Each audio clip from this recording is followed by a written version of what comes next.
शिंदेंनी उद्धव ठाकरेंना आणखी एक राजकीय धक्का दिला। ऑपरेशन टायगर तर पार पडलं, पण त्या पाठोपाठ सचिन अहिर हे सुद्धा एकनाथ शिंदेंच्या शिवसेनेमध्ये आले आणि ठाकरेंना एक नवा धक्का बसला।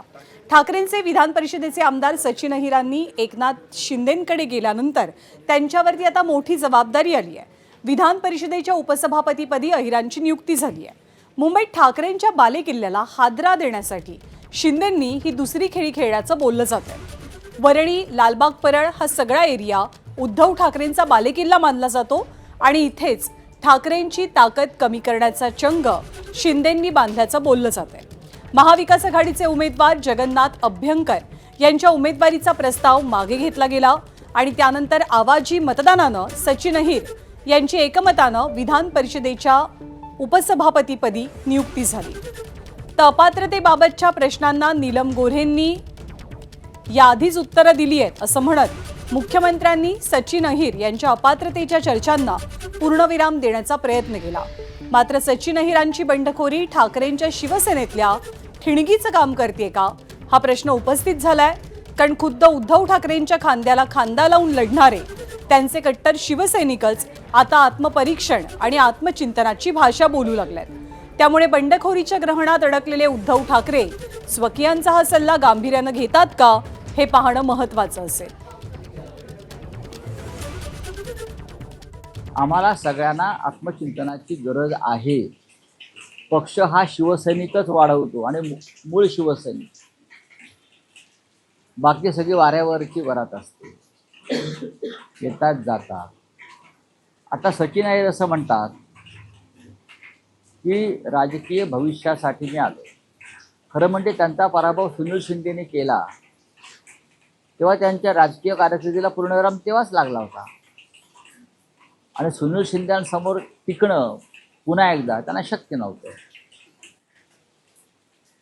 आदित्य ठाकरे 2 वेळा आमदार झाले। ह्या काळामध्ये त्यांचं राजकीय भविष्य घडवण्याचं काम आदित्य ठाकरे यांनी केलं। तर सचिन अहिर यांची आज उपसभापतीपदी नियुक्ती झाली आणि या नियुक्तीनंतर मुख्यमंत्री देवेंद्र फडणवीस आणि उपमुख्यमंत्री एकनाथ शिंदेंनी उपसभापती सचिन अहिरांचं तोंड भरून कौतुक केलंय। खरं तर अहिर हा जो शब्द आहे याचा अर्थ गोपालक देखील आहे आणि निर्भीड देखील आहे। आपण जर अहिर या शब्दाचा अर्थ बघितला तर जे कोणाला घाबरत नाहीत, जे निर्भीड आहेत अशांना अहिर म्हणतात। सचिन भाऊंचं नेतृत्व हे पवार साहेबांकडे तयार झालेलं असल्यामुळे योग्य वेळी गोल कसा मारला पाहिजे याचा नेमका अनुभव त्यांच्याकडे आहे।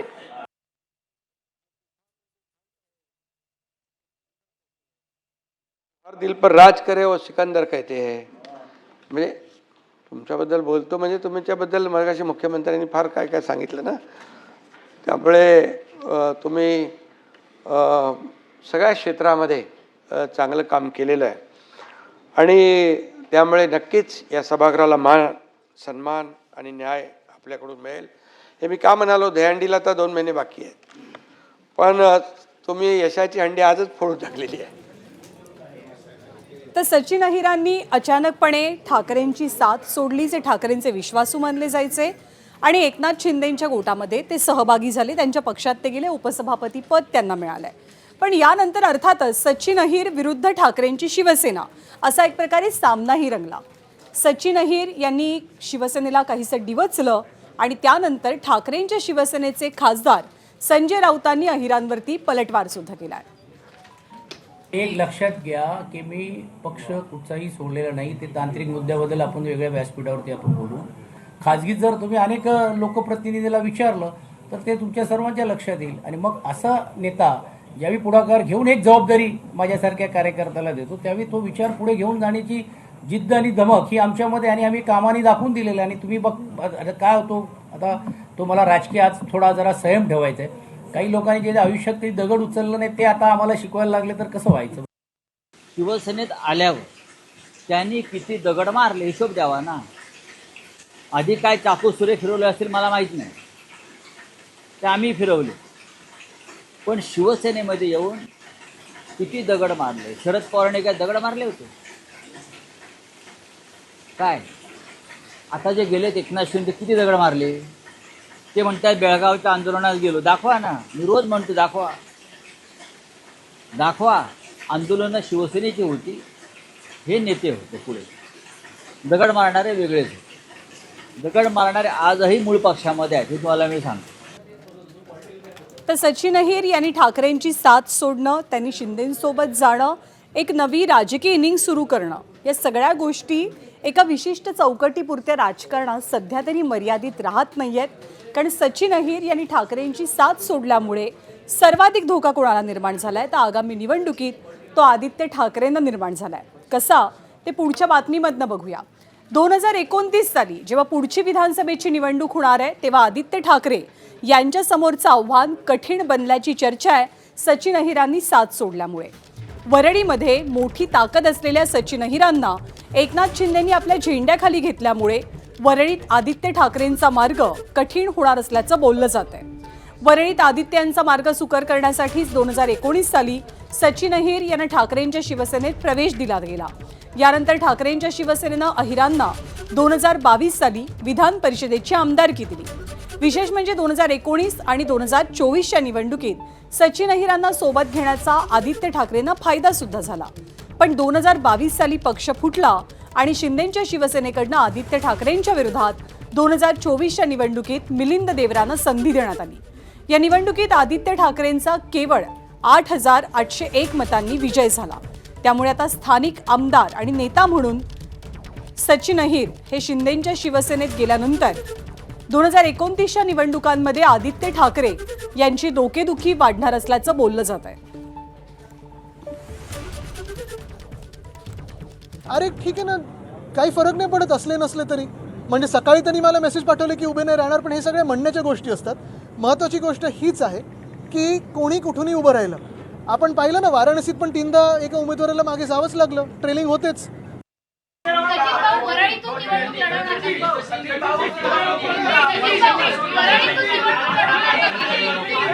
एकनाथ शिंदे साहेब जी जबाबदारी देतील ती जबाबदारी पूर्ण ताकदीने मी पार पाडणार.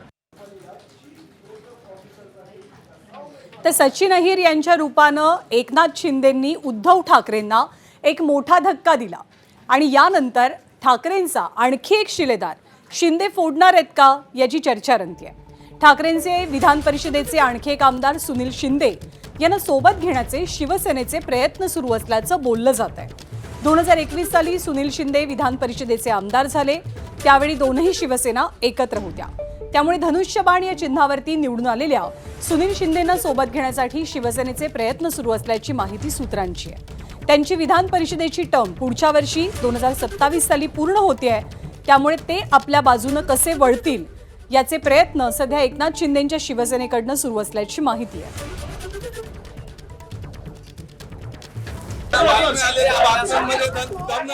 अशक्य सगळ्या गोष्टी सगळ्या निराधार आहेत. हे जे कोण माझे हितशत्रू आहेत त्यांना माझ्यावर जास्त प्रेम आहे. आम्हाला माहिती आहे तो कोण हितशत्रू आहे. स्वप्न पण बघत असतील तर अशक्य. सुनील शिंदे हा कट्टर बाळासाहेबांचा सैनिक आहे.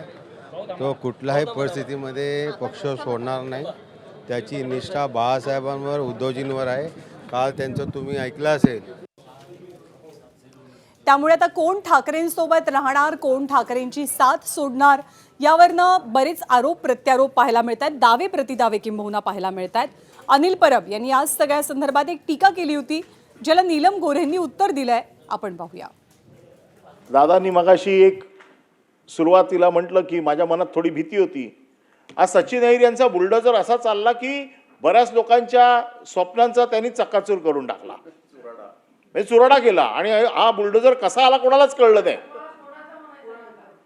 आम्ही काही लोकांचा, मला वाटतं मला व्हावं, काही लोकांचा केला, बसून बोलू नका. आणि मग अशा लोकांच्या दुःखावरती जर कोणी फुंकर मारली असती तर फार मोठा चमत्कार झाला नसता, पण निवडणुकीत थोडा बहुत चमत्कार झाला असता ही भीती दादांच्या मनात होती. आता आम्ही तर फक्त 5, काँग्रेस 5, राष्ट्रवादी 2 एवढेच लोक होतो. तरी देखील व्हीप काढला गेला. तर मी म्हटलं ठीक आहे, कमी आहोत पण भीती तर नक्की आहे. सन्माननीय रामराजे निंबाळकर यांची काही परत आगमन सभापतीपदावर होऊ शकलं नाही आणि मग 1.5 वर्षाचा काळ मला सभापती आणि उपसभापती ही दोन्ही कामं करावी लागली. परंतु मी मात्र फारच लाडकी आहे सगळ्यांची, त्याच्यामुळे माझ्यावर खूप टीका सातत्याने व्हायची. आणि याला कारण असं की जेव्हा टीका करतात अनिल परब, म्हणजे मी टीका आत्ता नाही करत आहे तुमच्यावर, परंतु त्यांचं ते धर्म निभावत असतात. आणि मी एकदा म्हटलंही होतं, म्हणजे मग त्याच्यावर सगळे रागवले माझ्याकडे की मातोश्रीचं समाधान करणं सोपं नसतं. त्याच्यामुळे मग ते इथे काय बोलले त्याचा व्हिडिओ कोणतरी पाठवणार, अजून कोणतरी काहीतरी जाऊन सांगणार, आणि त्यामुळे परब त्यांचं काम त्यांच्या परीने नेहमी करत असतात.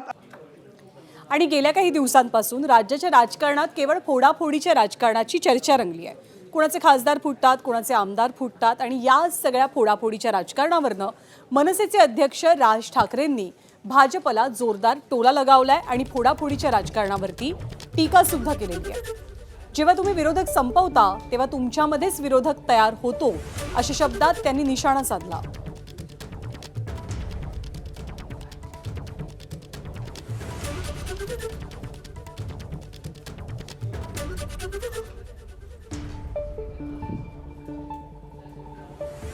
काय प्रश्न विकत घेणाऱ्यांचा नाहीये, विकल्या जाणाऱ्यांचा आहे.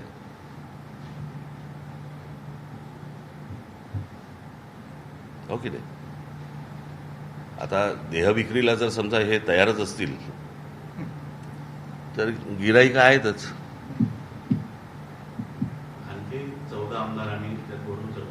ते घाणेरडं चालू आहे मुळात. हे कुठच्या प्रकारचं राजकारण सुरू आहे, आणि हे मला असं वाटतं यामध्ये लोकांमध्ये जर समजा तुम्ही जाताच, पत्रकार म्हणून जाताच, लोकांमध्ये संताप आहे या गोष्टींचा.